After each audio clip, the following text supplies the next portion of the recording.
நோக்கி நாம் ஜெபிக்கிறோம். இயேசுவினிடத்தில் ஜெபித்தால் நிச்சயம் எனக்கு பதில் உண்டாகும்.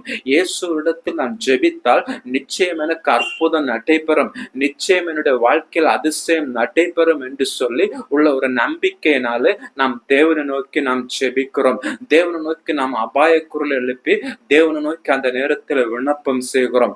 ஆனால் பல வேளைகளில தேவன் நம்முடைய வாழ்க்கையில உடனடியாக இறங்கி அற்புதம் செய்யாமல் எப்படி இந்த இடத்துல அந்த மகள் மரண தருவாயான சூழ்நிலையில போராடி கொண்டிருந்த வேளையிலும் இயேசு இந்த இடத்துல தாமதமாய் காணப்பட்டாரோ, அதே போல பல வேளைகளிலும் ஆண்டவர் நம்முடைய வாழ்க்கையிலும் சில காரியங்களுக்கு உடனடியாக பதில் கொடுக்காமல் சில வேளைகளில் ஆண்டவர் தாமதிக்கிறதை நம்மால் பார்க்க முடிகிறது.